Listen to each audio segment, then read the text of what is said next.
তারেক জিয়া সাহেবের পিএস মিয়া নুরুদ্দিন অপু, এই যে শরীয়তপুরে বাড়ি, আল্লাহর বান্দা বহু সাহায্য করেছে ভেতরে।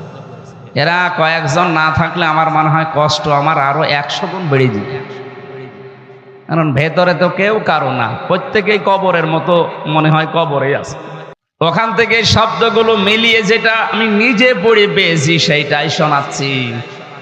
আল্লাহ নিজে ডান হাতের নাম দিয়েছেন, বাম হাতের নাম দেননি এই কারণে, কারণ আমরা দেখি সচরাচর আমরা ডান হাতে শক্তিশালী কাজগুলো করি আর বাম হাতে নরমাল কাজগুলো। কথা বোঝেন? আমরা যেহেতু ডান হাত দিয়ে কোনো ভারী জিনিস তুলতে হলে ব্যবহার করি, কোনো পাতলা জিনিস হলে ডান হাত ব্যবহার না বাম হাত দিলেও হয়। আল্লাহ বোঝাতে চেয়েছেন আমি কিন্তু ডান হাত দিয়ে ধরতাম, মানে নরমালে না, শক্তভাবে ধরতাম, শুধুমাত্র ধরেই শেষ করে দিতাম না। সাম্মা লাকাতানা মিনহুল ওয়াতিন, আমার নবী যেটা দিয়ে কথা বলে এই কণ্ঠনালীটা কেটে ফেলে দিতাম। ফামা মিনকুম মিন আহাদিন আনহু হাজিজিন, আর এই ব্যাপারে তোমাদের কেউ ছিল না যে তাকে বাঁচাতে পারে। আপনি কথাগুলোর ওজন টের পাচ্ছেন? কাকে বলছে? এটা হামজাকে না, এটা হেলালিকে না, এটা সুলতানকে না, এটা বলছে সরাসরি মুহাম্মদুর রাসূলুল্লাহকে। আল্লাহর পরে যার স্থান সেই মানুষকে আল্লাহ এত বড় ধমক দিলেন যে আমার কোরআনে এই পৃথিবীতে কেউ কোনো কথা ঢোকাতে পারে নাই। আমার নবীও যদি ঢুকিয়ে বলতো নবীকেও ছাড়তাম না। লা ইয়াতিহিল বাতিলু মিন বাইনি ইয়াদাইহি ওয়ালা মিন খালফি তানজিলুম মিন হাকিমিন হামিদ। বলেন আল্লাহু আকবার। আমরা যেহেতু 92% মুসলমান এই দেশে বাস করি, আপনি কোরআনের বিরুদ্ধে কোনো কথা বলে এখানে জীবনেও টিকে থাকতে পারবেন না, এটা 54 বছরে প্রমাণ হয়ে গেছে। কিন্তু এই 3 দিন আমরা একটা দৃশ্য উল্টাপাল্টা দেখছি। নারী কমিশনের নাম দিয়ে যারা চেষ্টা চালিয়েছিল তারা তো ব্যর্থ হয়েছে। গত 3 দিনের ভেতরে দেখলাম কলকাতা থেকে কিছু হিজড়াকে নিয়ে এসে কোরআনের বিরুদ্ধে অলরেডি তারা রাজপথে আজকেও মিছিল করেছে। তারা মিছিল করছে দেহ আমার, সিদ্ধান্ত আমার। আমি সামনের শুধু 2 জন মহিলাকে চিনতে পেরেছি, বাকি সবগুলো কলকাতার। কারণ এই যে 33 বছর বয়সে আমার 92-তে জন্ম, এখন চলছে 2025। এই 33 বছরের ভেতরে বাংলাদেশের চাইতে আমি কলকাতায় কাটিয়েছি বেশি, কারণ এদেশে আমার কথা বলতে দিত না। আমি যাওয়ার আগেই বাড়ি পুলিশ চলে যায়, অথচ আমার শরীর চলে না। বলেন তো কি দেখে আপনি ভয় পান? আমার শরীর চলে না, আমি নিজে নিজে চলতে পারি না। আর আমি বাড়ি যাব কবে আমি নিজেও জানি না। 2 মাস 3 মাস 5 মাস পরে 1 ঘন্টার জন্য বাড়ি যাই। আমি জানি না যে আজকে বাড়ি যাব, অথচ আল্লাহর ওলিরা জানি। ও যে দেখি 5 জন বসে আছে, কি হুজুর পাঠিয়েছে। আমি জানতাম না যে সত্যি আমি আজকে বাড়ি আসবো। আপনারা জানেন কি করি? পেছনে কিভাবে জোকের মতো লেগেছিল বলেন তো।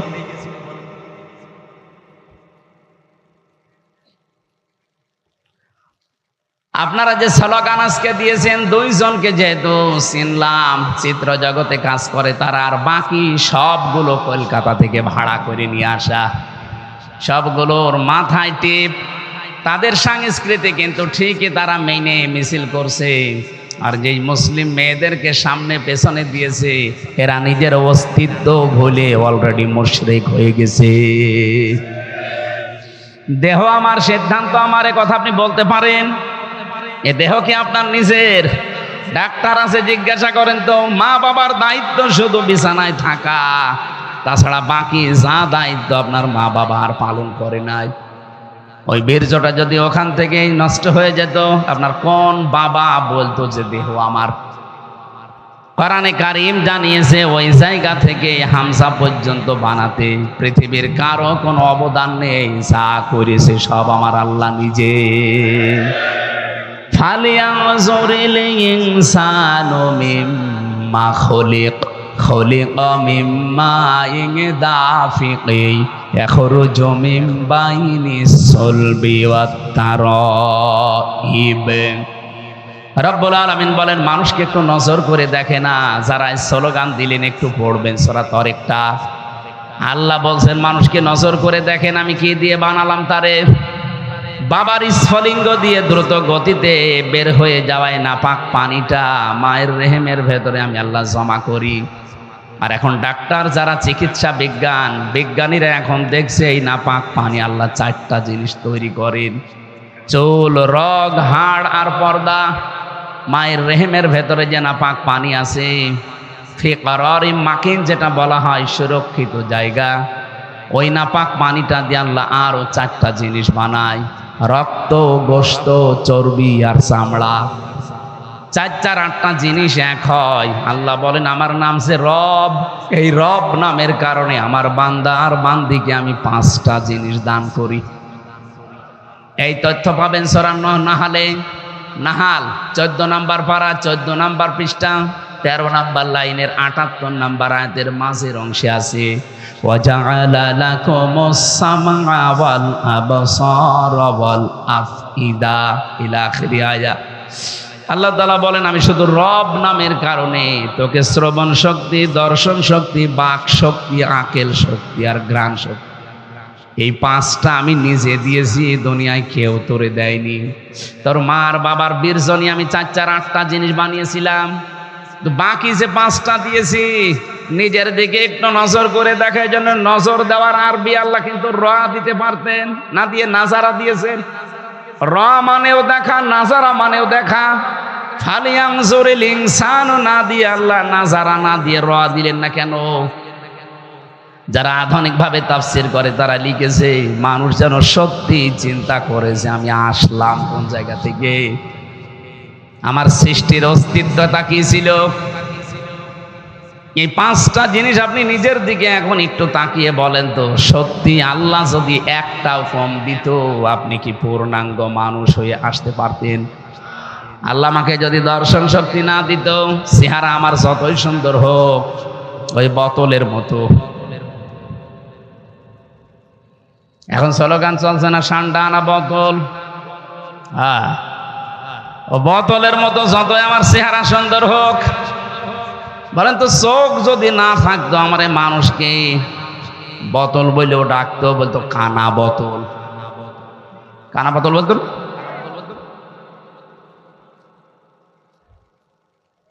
আমার যদি আল্লাহ বাক শক্তি না দিত, আমি আজ যে আন্দাজে একটা দলের ওপরে মিথ্যা তহমত লাগিয়ে দেই, আপনি কোন সাহসে সেই মিটে যাওয়া মীমাংসিত বিষয়গুলো সামনে এনে জাতিকে ডিভাইডেড করতে যাচ্ছেন? যে জবান দিয়ে মিথ্যা কথাগুলো জাতির ভেতরে প্রচার করেন, আল্লাহ ইচ্ছা করলে জবান আপনাকে না দিলেও পারবে।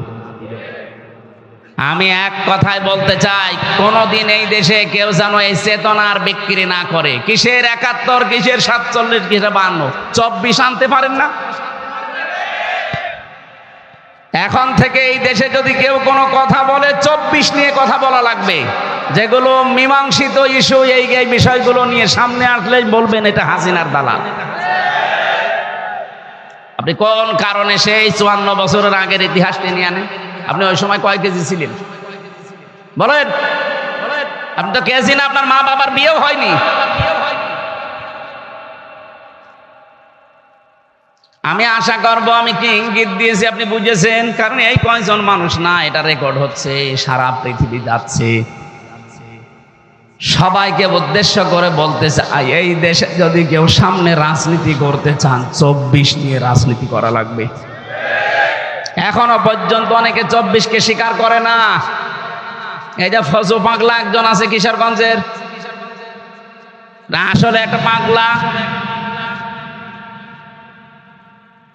ওরে মনে হয় বাইরে রাখা এখন এই দেশের জন্য সমস্যা হয়ে দাঁড়িয়েছে, ওরে রাখা দরকার পাবনায়। তাও পাবনায় যেখানে সেখানে হবে না, হেমায়েতপুরে রাখা লাগবে।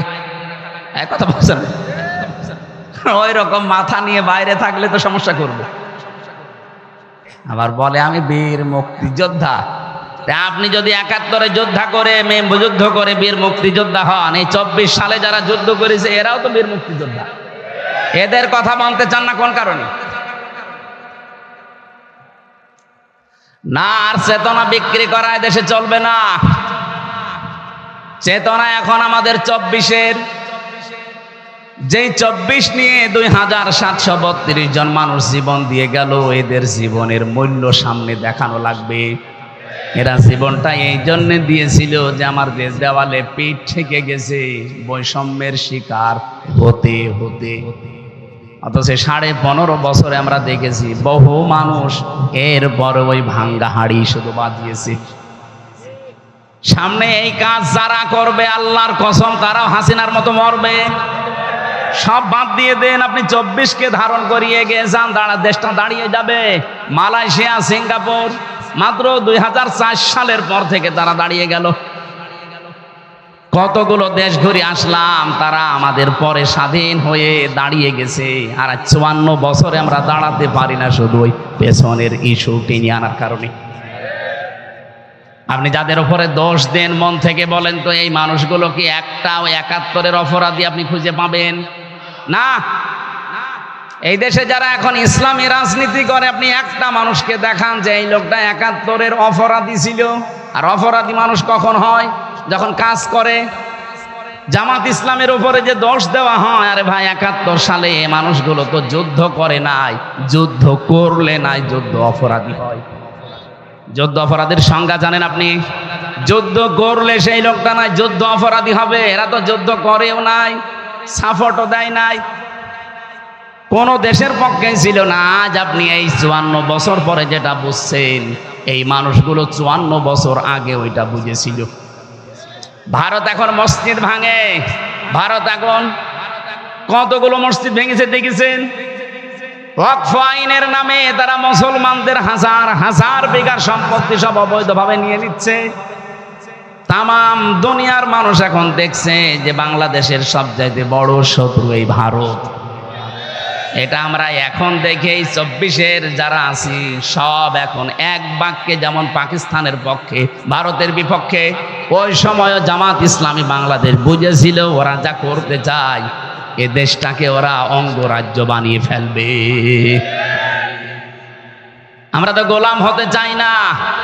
কোরআনে কারিমে আল্লাহ জানিয়েছেন, ফালাকতাহামাল আকাবাতা ওয়া মা আদরাকা মাল আকাবা ফাক্কু রাকাবা আও ইতাআমুন ফি ইয়াউমিন যী মাসগাবা। হে নবী, ওরা কিন্তু গিরিপথে যেতে রাজি না, অথচ কঠিন গিরিপথের ভেতর দিয়েই পার হয়ে সফলতা অর্জন করা লাগে। এখানে আকাবা গিরিপথ কি? কঠিন কঠিন সময় জীবনে আসবে, কারণ মানুষকে কঠিন সময়ের ভেতর দিয়ে আল্লাহ বানিয়েছেন। লাকাদ খালাকনাল ইনসানা ফি কাবাদ।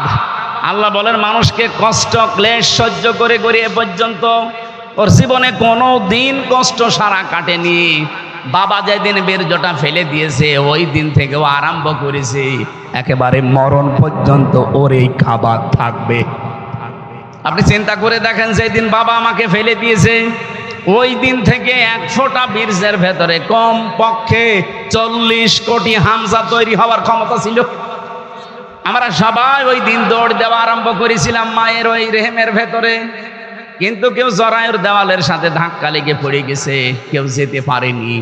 সর্বশেষ আমি ওই পর্যন্ত পৌঁছিয়েছি, হয়তো আমার মতো আরো কেউ পৌঁছাতে পারে।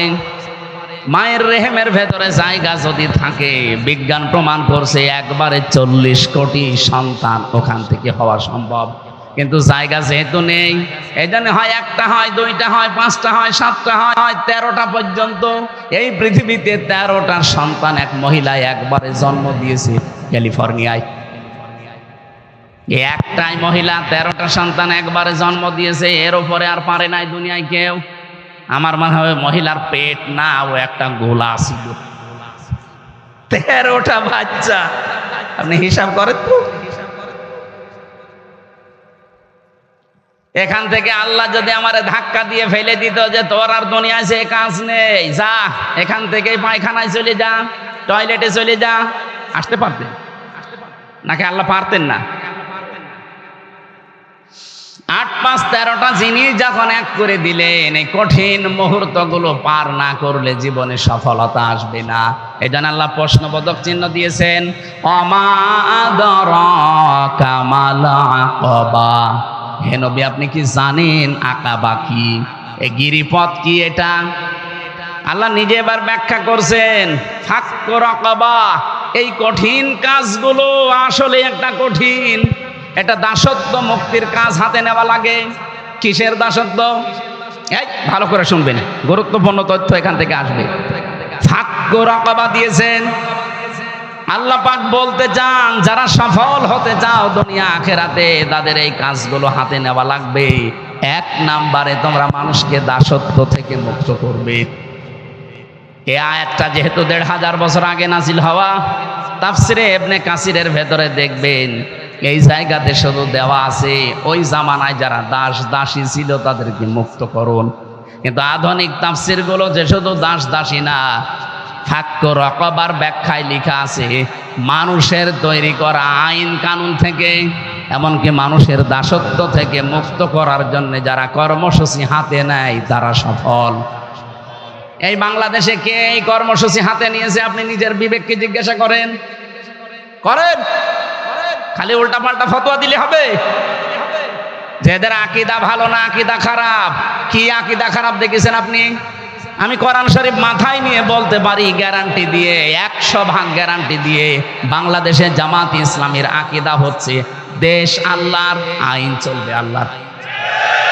এর বাইরে যদি জামাত ইসলামী বাংলাদেশের আকীদা থাকে, ওইটা তালাক দিয়ে এক্ষুনি চলে আসে।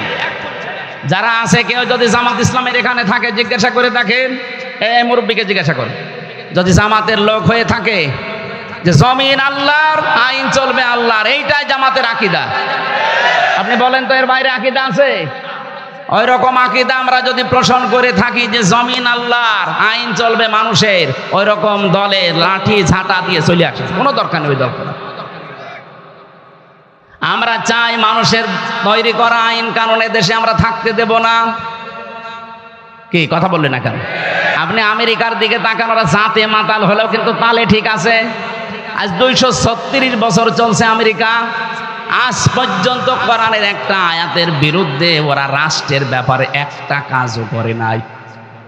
সূরা নেসা 5 নাম্বার পারা 2 নাম্বার পৃষ্ঠার 11 নাম্বার লাইনের 34 নাম্বার আয়াতের প্রথম অংশে এই শব্দটা আজ 234 বছর আমেরিকা মেনে চলে, এই জন্যই দাঁড়িয়ে আছে।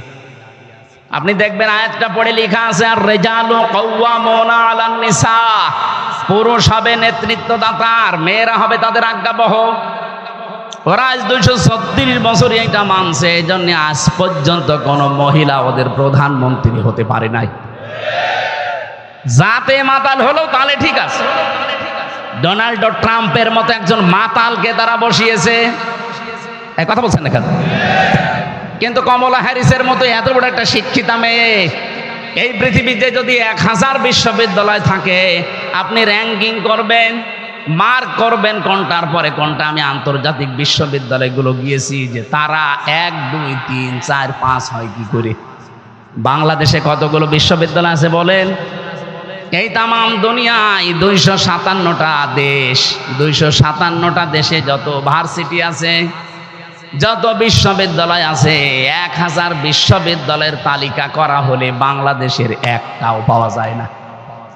মালয়েশিয়ায় কতগুলো আছে, মাত্র একটা পাওয়া গেছে। আমি চিন্তা করলাম যে মানুষগুলো কি করে, কি এরা র্যাঙ্কিং আমরা যেতে পারি না কেন? যতগুলো দেশে গেছি আমি, আগে যাই কোনো ভার্সিটিতে, তাদের গবেষণাগারে, লাইব্রেরিতে, আগে দেখি যে এখানে কি হয়। ওই মানুষগুলো তাহলে কি পড়াশোনা, কি চিন্তা ভাবনা, কোন স্তরে আছে তারা। র্যাঙ্কিং এ 1000-এর ভেতরে আমরা নেই, র্যাঙ্কিং এ 3-এর ভেতরে, 1, 2, 3-এর ভেতরে যেটা আছে এই তামাম দুনিয়ায়, তার ভেতরে কমলা হ্যারিসের পড়াশোনা। কোন জায়গায় কোন স্তরের মানুষ এই মহিলা, অথচ তারে আমেরিকা আজ পর্যন্ত দেখেন তারে জনপ্রিয় কম নাও মহিলা, কিন্তু প্রধানমন্ত্রী বানাতে রাজি না। ট্রাম্পের মতো একটা মাতালকে বানিয়ে রেখেছে থাক, কারণ ট্রাম্প হচ্ছে পুরুষ আর ওইটা মহিলা। নবীজির হাদিসে এর পক্ষে একটা হাদিস এসেছে, বিশ্বনবী বলেন লা ইয়াফলিহা কওমুন আল্লাহু আমরহুম ইমরাতুন, বুখারী শরীফের হাদিস। ওই জাতি কখনো সফল হচ্ছে না, হবে না, যেই জাতির নেতৃত্বে কোনো মহিলা বসে আছে। এই ষড়যন্ত্র ওরা আজ পর্যন্ত করে না, এই জন্য দাঁড়িয়ে গেছে। নিজেরা মানে না, কিন্তু আমাদের উপরে ষড়যন্ত্র 54 বছরে চাপিয়ে রেখেছে। এখনো অনেকে চেষ্টা চালাচ্ছে আবার চাপাবে। আমি ইঙ্গিত দিলাম, আপনি বুঝতে পেরেছেন কিনা জানি না, না পারলে এদিকে আসেন, কানের নিচে এমন জোরে দুইটা দেবো, সব বুঝে ফেলবেন। হুজুর আমি বুঝি না।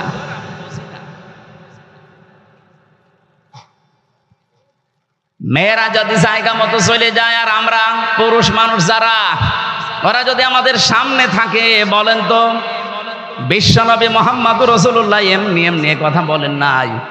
উনি কি বলতে পারতেন না যে আমার ইন্তেকালের পর আমার সবচাইতে আদরের মেয়ে ফাতেমা আমার চেয়ারে বসবে?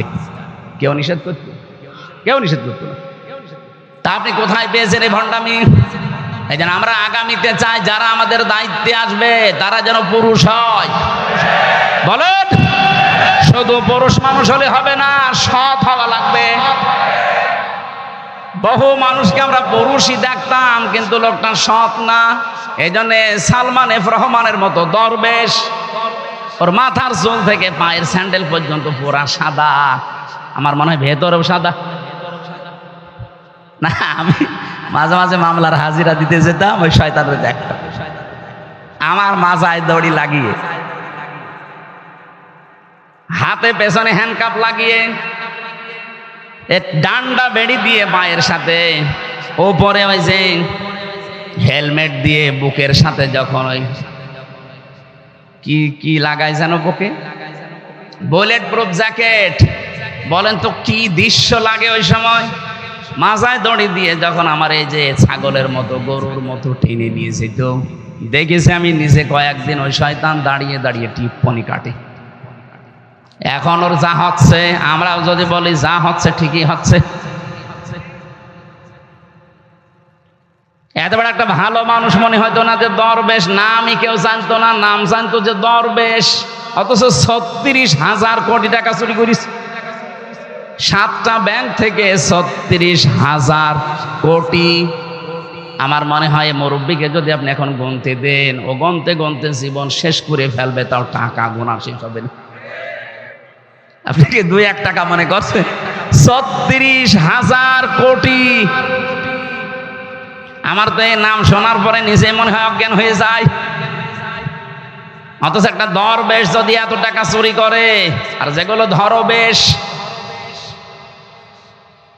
দরবেশের বেশ ধরেছিল, তারা কি করেছে আপনি টের পাচ্ছেন নাকি? দেশটা যে ফোকলা হয়ে গেছে এমনি না। এই দেশে যদি এখন কেউ জন্ম নেয়, তার মাথার উপরে 1,10,000 টাকার ঋণ। কি বানিয়েছে বলে? এখন একটা জন্ম দেবেন, ওর মাথার উপরে 1,10,000 টাকা অলরেডি ঋণ। ঋণের বোঝা নিয়ে দুনিয়া আসতেছে। অথচ যারা এটা দিয়ে গেল, দেখেন তাদের দিকে। কয়েকদিন আগে সিঙ্গাপুরে ছিলাম, যে তোমাদের হোটেলে ওঠা লাগে, হোটেল থেকে নিচে নামলে দেখি ওই শয়তান বসে আছে। কি গো? বলছো হুজুর আমি আগেই পালিয়েছি। আপনি পালালেন কেন? আপনার না 620টা বাড়ি। একটা মানুষের যদি 620টা বাড়ি হয়, আপনি চিন্তা করেন তো কত বড় দুর্নীতি করিস। এই পদ্মা সেতুর হিসাব এখন আসতেছে। এটা যেই খরচে বানিয়েছে, ওই খরচ দিয়ে 3টা পদ্মা সেতু অলরেডি করা যায়।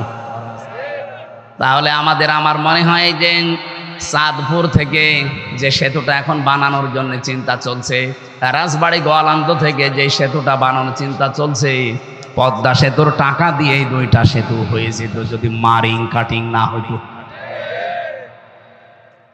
এজন্য সৎ মানুষ লাগবে, বিধান লাগবে আল্লাহর, মানুষ লাগবে সৎ। বলেন, আপনি কি মনে করছেন এই স্লোগানটা এরা বানিয়েছে? আল্লাহর আইন চাই, সৎ লোকের শাসন চাই, জীবনও না।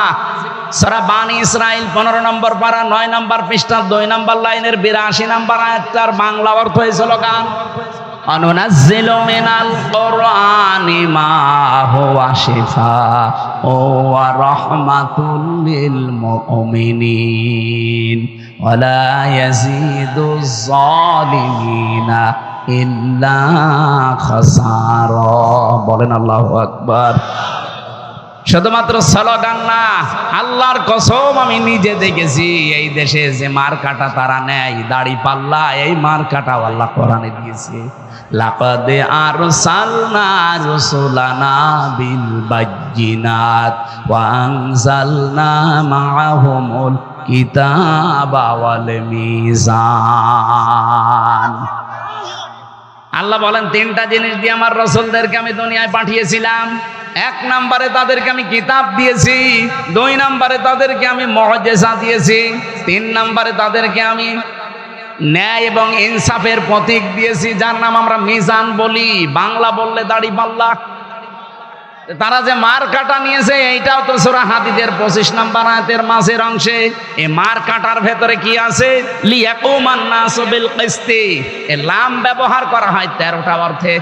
যারা বসে জিজ্ঞাসা করেন লিয়াকুমান নাসু বিল কিসতি, আমি আল্লাহ চাই তারা যেন এই মিজান দিয়ে, দাড়ি পাল্লা দিয়ে, ন্যায় এবং অন্যায়ের মানদণ্ড দিয়ে পৃথিবীর ময়দানে ন্যায় বিচার কায়েম করে।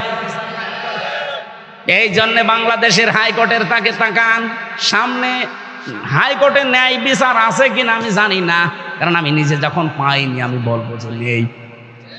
এই 3 বছর আমার মামলাটা হাইকোর্টে, জজ কোর্টে, সিএমএম কোর্টে প্রায় 30 বারের উপরে তুলেছে, একবারও জামিন দেয়নি। অথচ 5 তারিখের পরে শুধু তুলতে দেরি, জামিন না খারিজ হয়ে গেছি।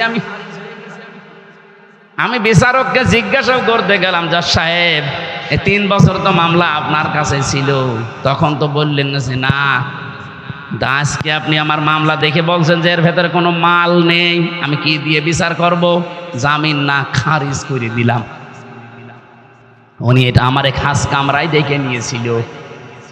পরবর্তীতে আমি যে দেখে উনি এই কথাই বলছিল, হুজুর আপনার কষ্ট হয়েছে আমি জানি, আমার হাত বাঁধা ছিল। এই চলছিল বিচার, এই যে কোরআন শরীফ আমার সামনে, এই বিচার চলছিল যে আমার হাত বাঁধা ছিল, কিচ্ছু করার ছিল না। এদেশে আমরা যা আছি 1628 জন মানুষ দায়িত্বে ছিলাম সারা বাংলাদেশে, শুধু একজনের কথা চলতো, বাকি 1627 জন সব পুতুল আমরা। এমনকি কাওয়া কাকু এও পুতুল, ও কাওয়া আন্দাজে কাকা করতো, ওর কোনো পালস নেই, ও যা বলতো আল্লাহর ওলি ও তাই শুনতো। নিজে জজ সাহেবের কাছে আমি শুনেছি যে আমাদের কিচ্ছু কারোর হাতে নেই, সব একজনের হাতে। আপনি দেখেছেন একেবারে প্রাইমারি স্কুল থেকে সংসদ পর্যন্ত একটা জায়গা ওনার দৃষ্টির বাইরে ছিল না, সব ওনার দৃষ্টিতে চলতো। আমার মতো একটা পাতি মানুষ, আমার শরীর চলে না, আমারটা পর্যন্ত ওনার সই ছিল যে না হবে না, লাল কালি দেওয়া। চিন্তা করেন আমি কি করেছিলাম। আমি কি ওনার মেয়ের দিকে কোনোদিন তাকিয়েছি? আর ওনার যে মেয়ে, ওকে তাকানো যায়? ও ছাতার দিকে তাকিয়ে আমি করবো? যেহেতু আমি ন্যায় বিচার পাইনি, এই জন্য বলছি যে না, ছিল না ন্যায় বিচার। আন্দাজ ওরা মিথ্যা কথা বলতো যে আমরা ন্যায় বিচার কায়েম করছি, কিন্তু হাইকোর্টের সামনে ন্যায় বিচারের একটা পথিক দেওয়া আছে, তার নাম দাড়ি পাল্লা। কি স্যার দেখেননি? এ দাড়ি পাল্লা কি একদিকে পাল্লা একটু ঝোকানো আছে? আছে না, সমান্তরাল। বাংলাদেশ সরকার এই দেশের 18 কোটি মানুষকে বোঝাতে চায়, ও বাংলার মানুষেরা, যদি ইউনিয়ন থেকে শুরু করে জজ কোর্ট পর্যন্ত যদি ন্যায় বিচার নাও পাও, অন্তত হাইকোর্টে আসলে ন্যায় বিচার পাবা। এই দেখো তার প্রতীক দাড়ি পাল্লা। এখানটা একেবারে সমান সমান করা। এখন হালকা পাতলা ন্যায় বিচার পাওয়া যাচ্ছে, তার প্রমাণ এই যে হাইকোর্ট থেকে সুপ্রিম কোর্ট থেকেও ওসি প্রদীপের ফাঁসি অলরেডি কার্যকর হয়ে গেছে, 7 দিন সময় দিয়েছে। এই শয়তানটা আমার সাথে ছিল, আমি আর ও পাশাপাশি বসতাম জেলের ভেতরে। মাঝে মাঝে আমারে বলতো, হুজুর আমার কোনো দোষ নেই। কোনো দোষ নেই? 204 জন মেরেছেন আপনি, কোনো দোষ নেই মানে? ক্রস ফায়ারের নাম দিয়ে আপনি বিনা কারণে জামাত আর শিবিরের আর বিএনপির লোক মিলে 204 জন আপনি নিজে মেরেছেন। আপনাকে তো 204 বার ফাঁসি দিলে অন্তত আমার গার ঝাল মেটবে না, আর আপনি আমার পাশেই বসেছেন, দূরে বসেন। এখন হালকা কিছু নাই, বিচার পাওয়া যাচ্ছে। যেমন তারেক জিয়াকে সাজা থেকে মুক্তি দিয়ে দিয়েছে, ডাক্তার জোবাইদা রহমানকে খালাস দিয়ে দিয়েছে, বেগম জিয়াকে খালাস দিয়ে দিয়েছে। আমরা চাই নাই বিচার যেহেতু এখন চলছে, 27 তারিখে এটিএম আজহারকেও মুক্তি দেওয়া হোক। এটা চান কারা কারা দেখেন? লিল্লাহি তাকবীর।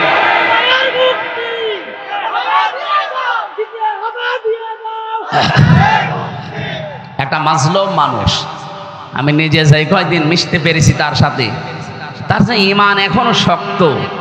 আরে ভাই, বহু আলেমকে আমি ভেতরে দেখেছি ঠিক থাকতে পারে না, মানে শয়তান তো আর বসে নেই, ওর ভেতরে যেও ধোকা দেয়। তাদেরকে দেয়নি, তাদেরকেও দিয়েছে, কিন্তু মানুষটা এত শক্তি, চলতে পারে না, একা একা চলতেও পারে না, কেঁপে কেঁপে বেড়ায়, কিন্তু ঈমানটা একেবারে পাহাড়ের মতো শক্ত।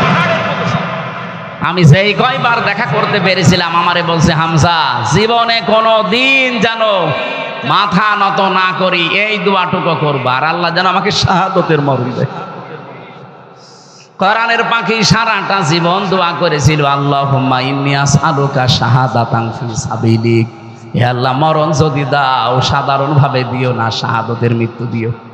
আল্লাহ কবুল করেছেন না করেন নাই? ওরা বলে উনি মরে গেছে। কে বলেছে মরে গেছে? আপনারা মেরে ফেলেছেন। কিচ্ছু করা লাগবে না, শুধু ডাক্তার মোস্তফা জামানকে ধরে 2টা ডিম দেন, ওই একবারই সব বলে ফেলবে।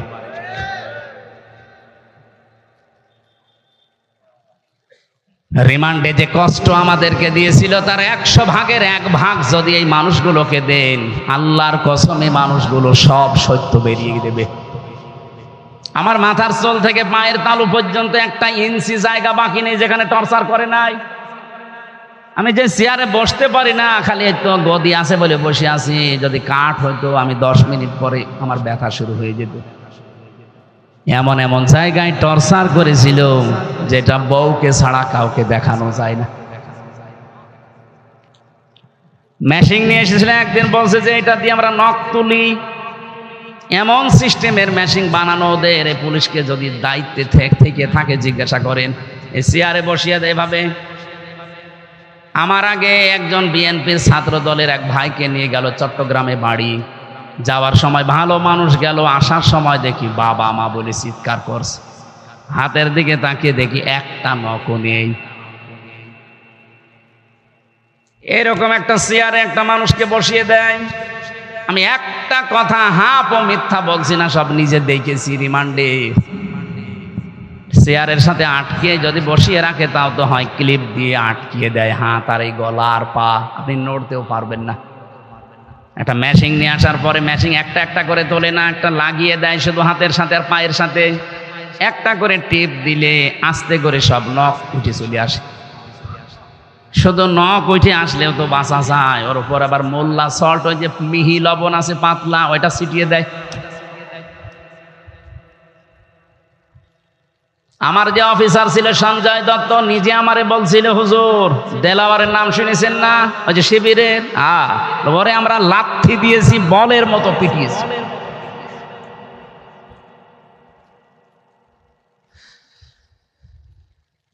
দাড়িপাল্লার প্রতীক শুধু আমরা দেখতে পাচ্ছি, কিন্তু ন্যায় বিচার আজও পাইনি। আমার মন ডেকে বলে, এবার যদি সত্যিই দাড়িপাল্লা আমরা দেখতে পাই, আমরা চাচ্ছি যারা দায়িত্বে আছে, ন্যায়ের এই পথিক, এই দাড়িপাল্লা এবং নিবন্ধন ফেরত দেওয়া লাগবে। এত মানুষ জীবন দিয়েও যদি বৈষম্যের শিকার হয়ে থাকা লাগে, তা আবার কি আগস্টের 5 তারিখ আসলে আপনারা কিছু নেবেন? ভার সহ্য করতে পারবেন না? আগস্টের 5 তারিখ আসার আগে যেন দেশটা স্বৈরাচার মুক্ত যেমন হয়েছে, বৈষম্য পুরা মুক্ত হয়ে যায়। যারা উল্টা পাল্টা কথা বলেন বিভিন্ন জায়গা থেকে মাল পানি খেয়ে, তারা একটু থামেন। আমরা জানি দেশের মানুষ এখন আর পাগল নেই, আগস্টের 5 তারিখের আগে নেই। হাঁ করলে আমরা বুঝে ফেলি হয় হালসা নাই হাসাদা। কথা বলেন না কেন? আপনি বাঙালিকে আর কতদিন হাইকোর্ট দেখাবেন? সবই যখন হয়ে যাচ্ছে, আমরা চাই আগামীতে এই ন্যায় বিচারটাও যেন এদেশে কায়েম হয়। এই জন্য আল্লাহর আইন শুধু হলে হবে না, আল্লাহর আইন পালন করার জন্য সৎ লোক লাগবে। ডাক্তার সুলতান আহমেদের মতো মানুষ সামনে 300 নির্বাচিত হবে। এর ভেতরে 151 জন যদি এমন তৈরি হয় যারা কোরআন বুকে নিয়ে সংসদে যেতে পারবে। কথা বলে না কেন? 151 জন সুলতান সাহেব যদি যায় সংসদে, প্রথম অধিবেশনে যদি বলে, মাননীয় স্পিকার, আমরা নামাজের বিল চাই, আমরা যাকাত ভিত্তিক অর্থনীতি চাই, উনি যদি বলে হাত তোলেন কারা চান, 300 এমপির ভেতরে যদি 151 জন সুলতানের মতো মানুষ হাত তোলে, ওই দিনই বিলটা কায়েম হয়ে যাবে। পরের দিন 18 কোটি মানুষ এই দেশে নামাজ পড়তে বাধ্য। বলেন, আপনি ভোট দিয়েছিলেন সুলতান সাহেবকে একটা, আর মানুষ নামাজ পড়ছে কত? প্রতিদিন আপনি 18 কোটি মানুষের নামাজ পড়ার সওয়াব একা একা পেয়ে যাবেন। তাহলে এটা আপনার কাছে রাজনীতি মনে হয়, দুনিয়ার কাজ মনে হয় কি করে? আপনাকে দিলে মনে হয় ভোট, আর ওনাকে দিলে মনে হয় ধর্মের নামে রাজনীতি। ভণ্ডামি করার জায়গা পান না? এরকম কিছু পাগল দেশে আছে না?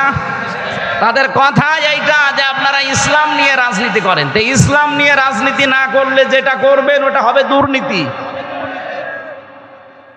এটা 55 বছরে প্রমাণ হয়নি। যারা ইসলামের বাইরে রাজনীতি করেছে তারা দুর্নীতি করেছে, যারা ইসলাম দিয়ে রাজনীতি করেছে তাদের রাজনীতি জীবন কত স্বচ্ছ।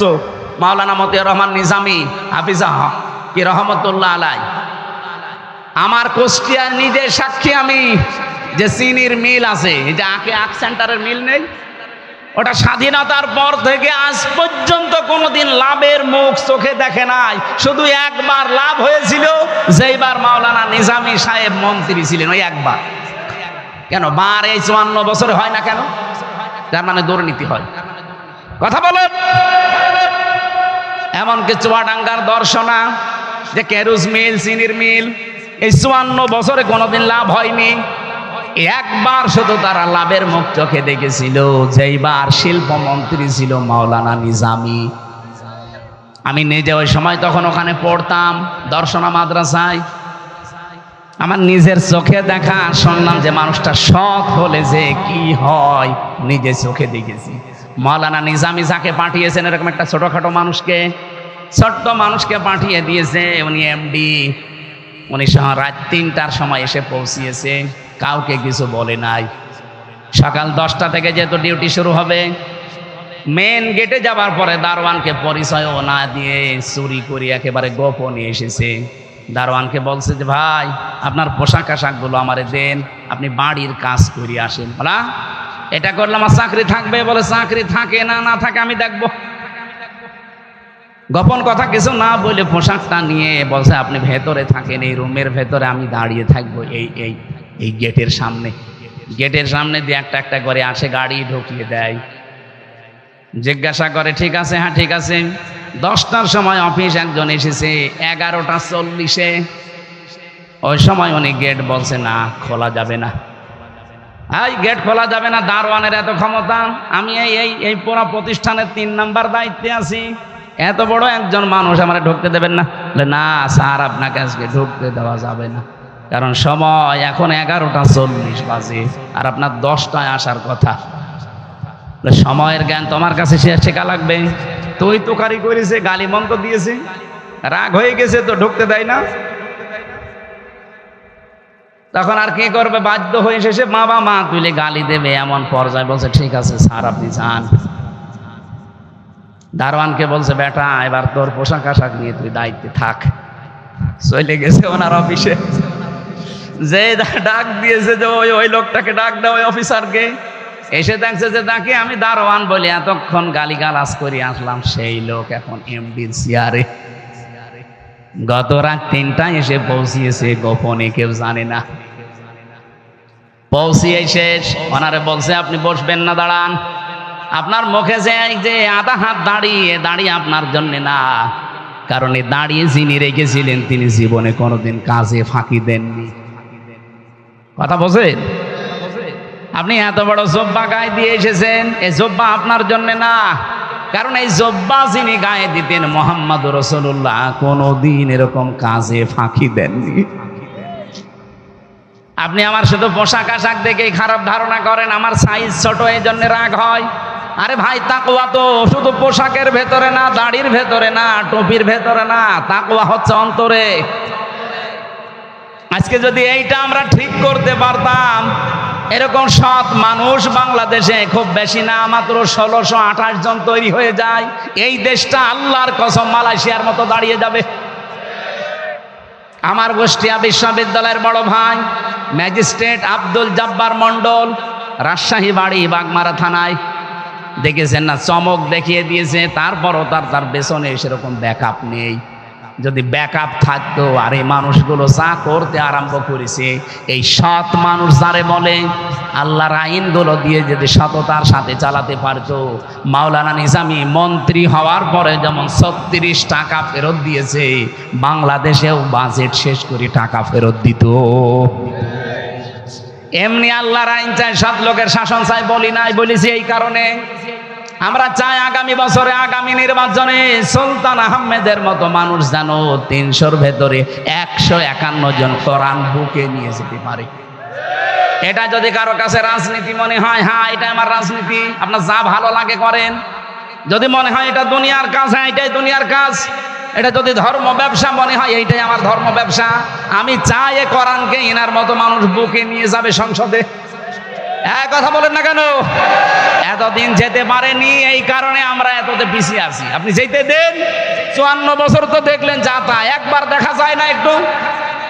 এবার আমরা দেখতে চাই কিনা বলেন তো? হ্যাঁ, আন্দাজে হাত তুলবেন না। দেখতে চান যারা, তারা হাত তোলেন। লিল্লাহে তাকবীর। দেখেন তো হাত তোলেনি কে? দেখেন না, এখনো অনেকে হাত তোলেন, আমি দেখতে পাচ্ছি। ঠিক আছে, আপনার তোলা লাগবে না, আপনি ওই 54 বছরে ফিরে যান। কিন্তু এবার বাংলাদেশে আমরা যা দেখলাম, জরিপ, আন্তর্জাতিক জরিপগুলো দেখেন। আগস্টের 5 তারিখের আগে এই দেশে মাত্র 100 জনের 15 জন মানুষ বলতো যে আমরা এই দেশে রাষ্ট্রীয়ভাবে ইসলাম চাই। তার ভেতরে সুলতান সাহেব একজন, মাত্র 15 জন। জিজ্ঞাসা করে দেখেন ওনারে, উনি রাষ্ট্রীয়ভাবে ইসলাম চাই কিনা। কিন্তু এখন এই যে মে মাসের, আজকে চলছে 17 তারিখ, মে মাসের 11 তারিখের রিপোর্ট বলছি, এটা আমি নিজে বানিয়েছি, মাইক্রোসফট বানিয়েছে, খ্রিস্টানরা বানিয়েছে, তাম দুনিয়ার 257টা দেশ। এই বাংলাদেশের রিপোর্ট হচ্ছে, এখন এই দেশে 100 জনের 77 জন মানুষ বলছে আমরা রাষ্ট্রীয়ভাবে ইসলাম চাই। কারণ মানুষ এখন বুঝে ফেলেছে, গোবিন্দ পরামানিকের মতো হিন্দু, ওই বেটা বলছে যে ইসলাম যদি এ দেশে কায়েম থাকে, তাহলে আমরা অন্য জাতির মানুষেরা সবচাইতে বেশি থাকতে পারবো।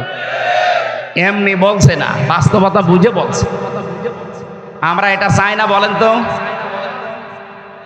এই জন্য ন্যায় ইনসাফের পথিক, এই দাঁড়িপাল্লা, এই নিবন্ধন অবৈধভাবে যারা আটক করে রেখেছিলেন, হাইকোর্ট পর্যন্ত এই কথা বলছে যে পৃথিবীতে এই প্রথম নিদর্শন, 8ম নিদর্শন, এটা 9ম নিদর্শন দুনিয়ায়, যে কোর্টের দ্বারা কারো নিবন্ধন, কারো প্রতীক বাতিল হয়। পৃথিবীতে কোনো জায়গায় আমরা শুনিও নি, দেখিও নি। কি অবিচার চলেছে আপনি বলেন? এই বৈষম্য আর থাকতে দেওয়া যাবে? আগামীতে চাই এগুলো ফেরত দিয়ে দিন। জনগণ যারে চাইবে সে যাবে, জোর করে গেলে যে টিকে থাকা যায় না। যারা 41 সাল টার্গেট দিয়েছিল, গেছে? বলেন বলেন না, টার্গেট দিলে সব হয় না। আল্লাহর আইন লাগবে এবং সৎ মানুষের শাসন এই জমিনে আমরা যদি দেখতে চাই, আল্লাহ রাব্বুল আলামিন চর্ম চোখে তুমি এটা দেখার তৌফিক দিও যে দেশটা অন্তত তোমার কালাম দিয়ে চলছে। আপনি মিনি জান্নাত হয়ে গেছে দেখতে পাবেন। আমি চলে গিয়েছিলাম অন্য লাইনে, যে কথা বলতে চাচ্ছিলাম, প্রথম আমি আরম্ভ করেছিলাম এই কথা নিয়ে যে পৃথিবীতে আপনি 3টা জায়গায় সম্পদ খরচ করলে জবাব দেওয়া লাগে না। তার ভেতরে 1 নম্বরে কোরআন প্রসারে, কোরআন শিক্ষায়, আর কোরআন কায়েমে। আজকে থেকে জীবনে সিদ্ধান্ত নিয়ে নেবেন যে যতদিন আছি আমার সব কিছু ব্যয় হবে কোরআন প্রসারে, কোরআন কায়েমে। আল্লাহ আমাদেরকে কবুল করেন, বলেন আমিন। সূরা আলে ইমরান থেকে 104 নম্বর একটা আয়াত পড়েছিলাম, লক্ষ লক্ষ হাদিস থেকে একটা হাদিস পড়েছিলাম। আপনাদেরকে কষ্ট হচ্ছে, শেষ করে দেবো এখনই, আর একটু সকাল শোনা যাবে না? আল্লাহ রাব্বুল আলামিন কিছু গুরুত্বপূর্ণ যে মারুফ শব্দের আমি ব্যাখ্যা করব আজকে।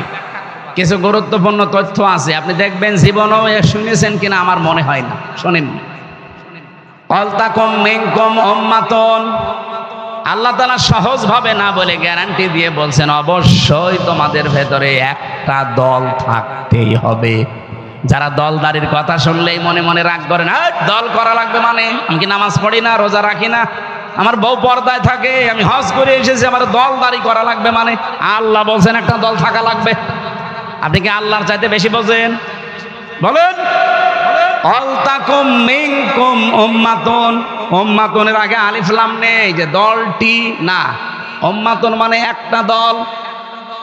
অবশ্যই তোমাদের ভেতরে মধ্যে একটা দল থাকতেই হবে। কি করবে সেই দল?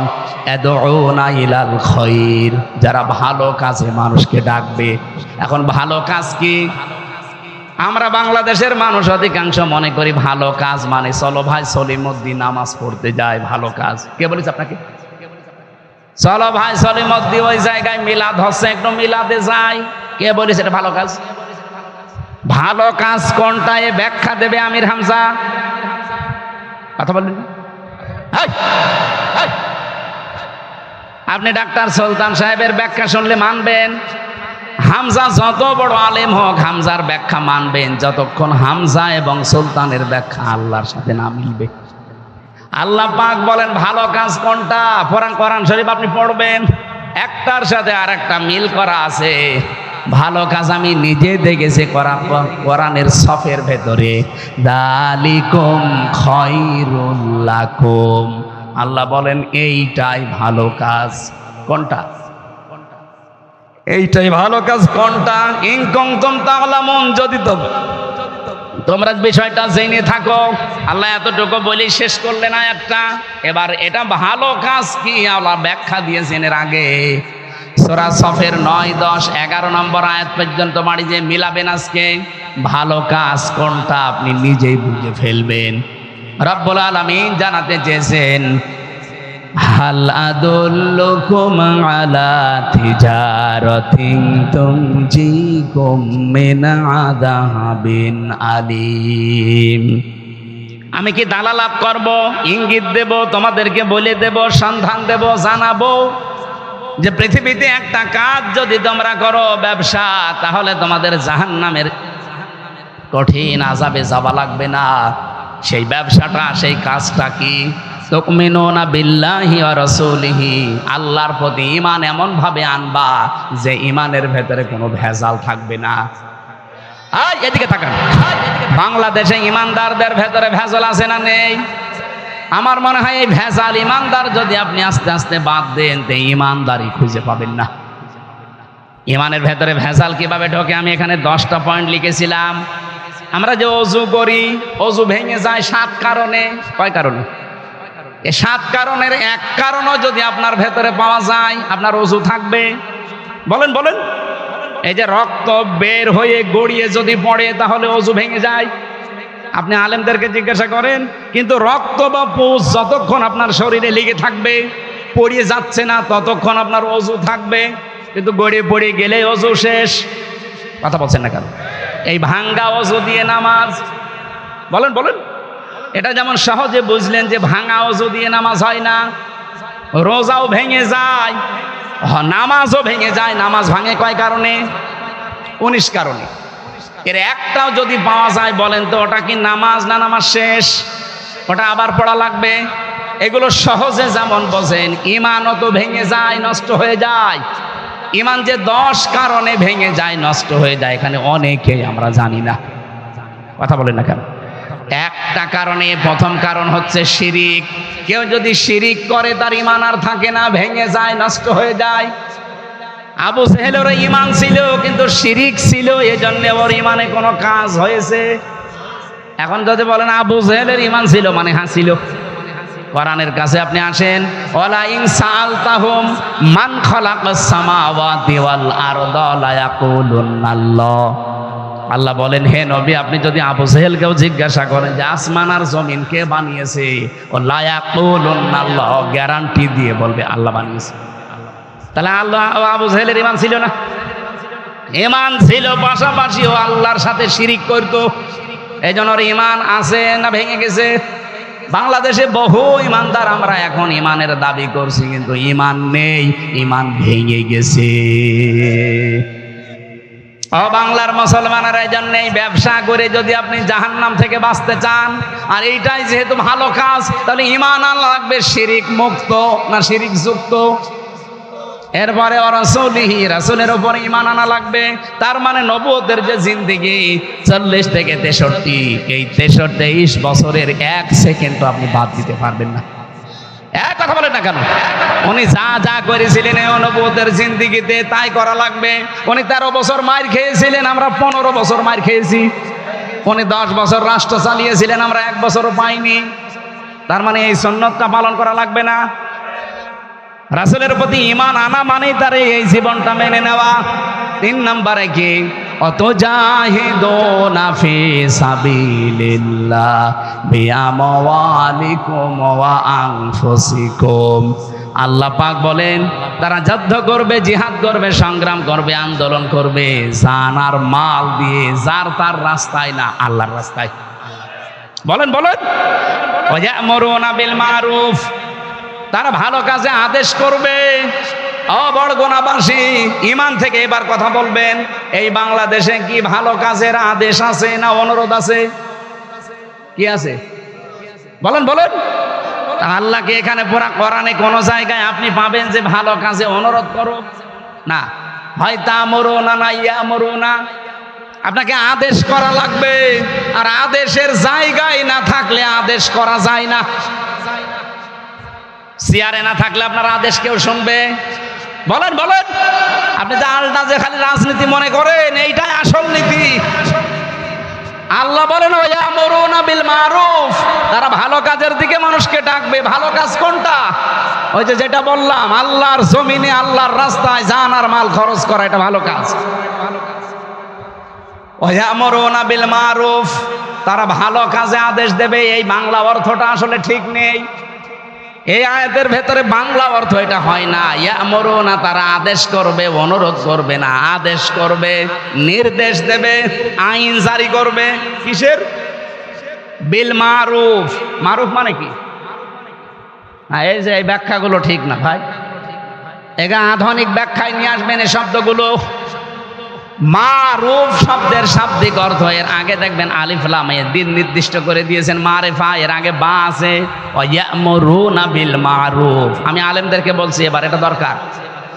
এই মারুফটা বোঝাতে হলে আরাফা ইয়ারিফু উরফুন, এর বাংলা অর্থ হচ্ছে পরিচিত হওয়া।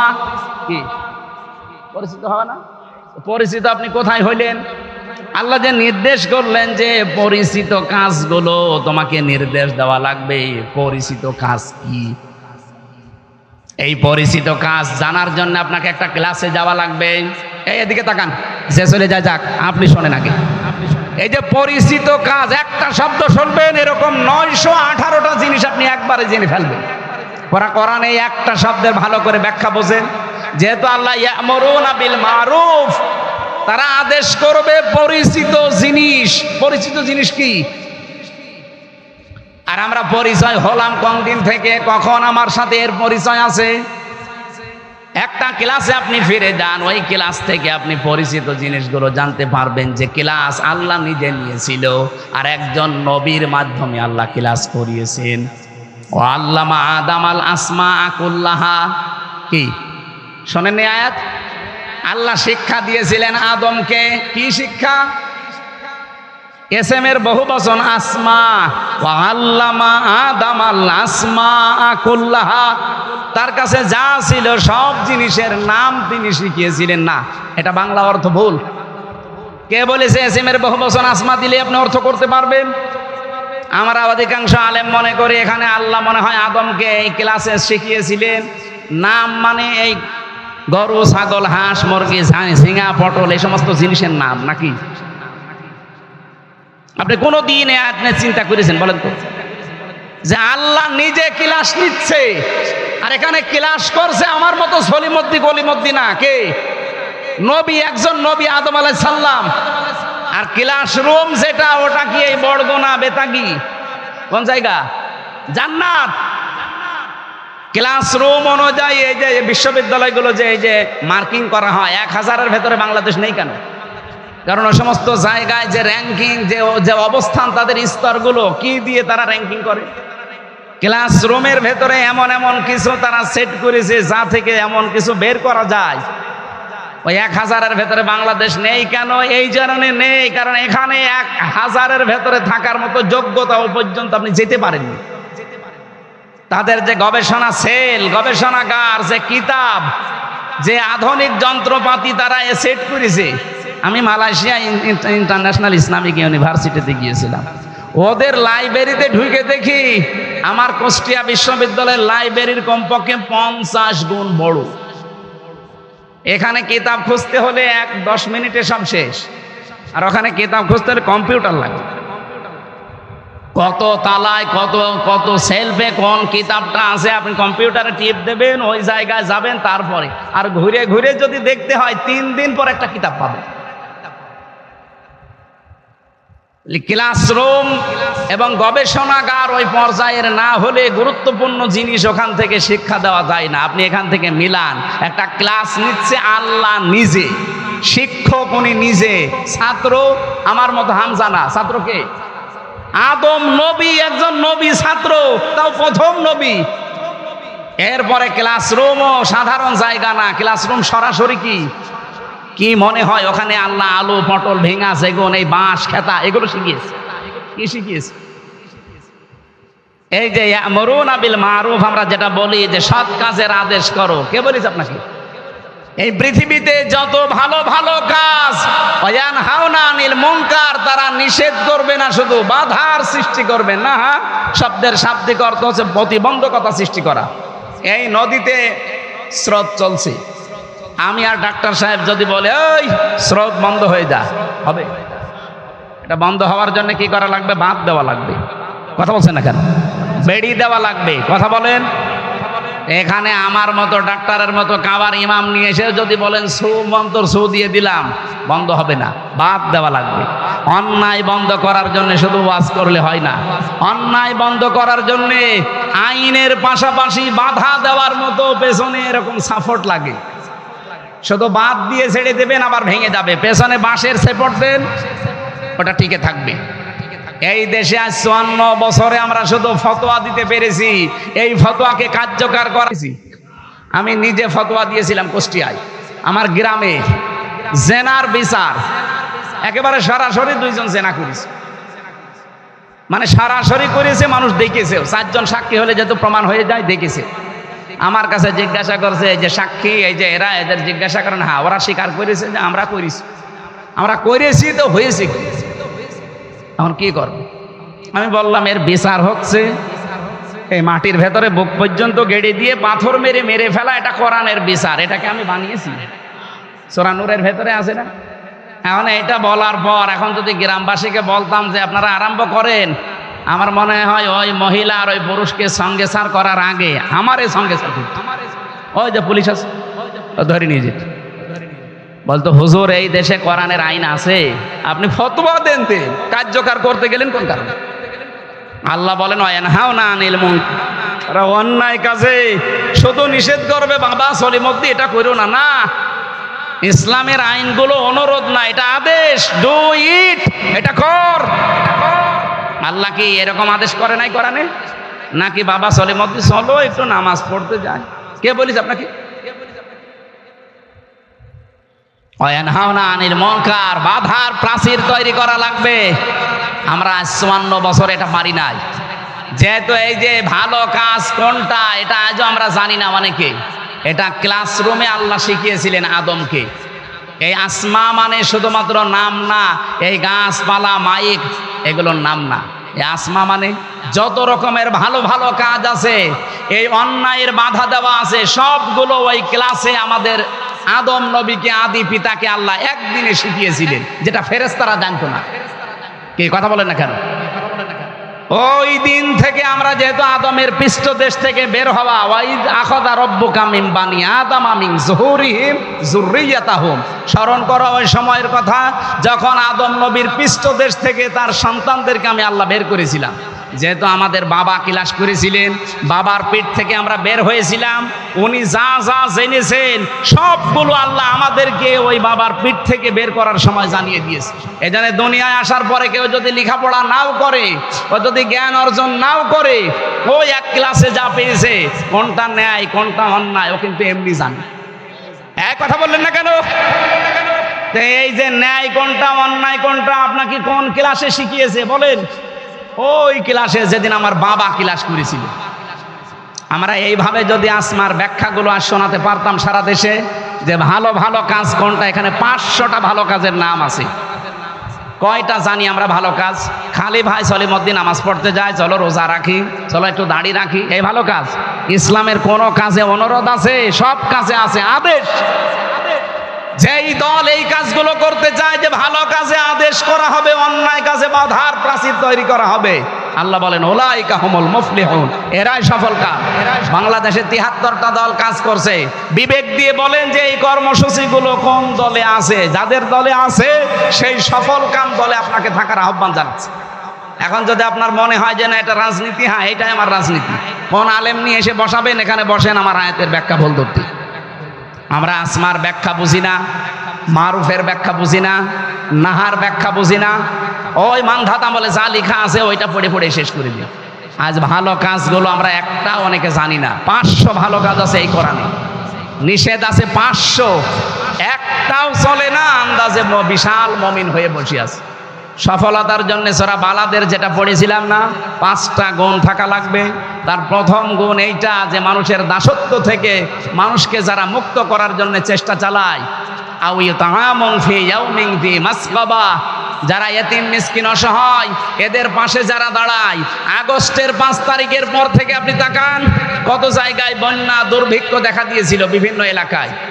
এদেশের টাকাওয়ালা মানুষ নেই, কয়জন এগিয়ে গেছে? আমরা তো দেখলাম শুধু জামাত ইসলামী বাংলাদেশ, এরা এদের নিজের সংসার চলে না, তারপরেও ফেনিতেছে, হাঁটু পানিতে গলা পানিতে নেমে নেমে খাবার দিয়ে আসতেছে। আপনাকে এগুলো ওয়াজ করে বোঝানো লাগবে, আপনি দেখেননি? সফল হওয়ার জন্য তারা কোরআন থেকে কর্মসূচি নিয়েছে, আর আপনি সফল হওয়ার জন্য আমেরিকার কাছ থেকে নিয়েছে। জীবনও সফল হতে পারবেন। এতিমান যা মাকরাবা, গরীব থেকে এসেছে এটা। যারা এতিম মিসকিন অসহায় মানুষ এদের পাশে যারা দাঁড়ায়, আত্মীয়র পরিচয় দেয়। বহু মানুষ এই বড়গোনায় আছে, ধর্ম আত্মীয় পাতিয়েছে, সেই বরিশাল মাসে মাসে 3 বার করে যায়, আর নিজের বোন গরিব, একদিনও যায় না। কথা বলুন, আপনি সফল হতে পারবেন? আর এগুলোর পেছনে যারা কলকাঠি নাড়ায়, তারা হয় আপনার শাশুড়ি নয় আপনার বউ।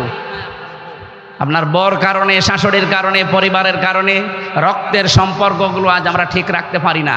নিজের আপন ভাইয়ের সাথে আমার মিল নেই আমার বউর কারণে। আমার নিজের আপন বোনের বাড়ি আমি যেতে পারি না, তার হক আদায় করতে পারি না আমার বউর কারণে। এরকম বউ দেশে নেই? কার বউ এরকম মন ছোট? হাত তোলেন তো। একজন, তাও তো আল্লাহর ওলি একটা আছে।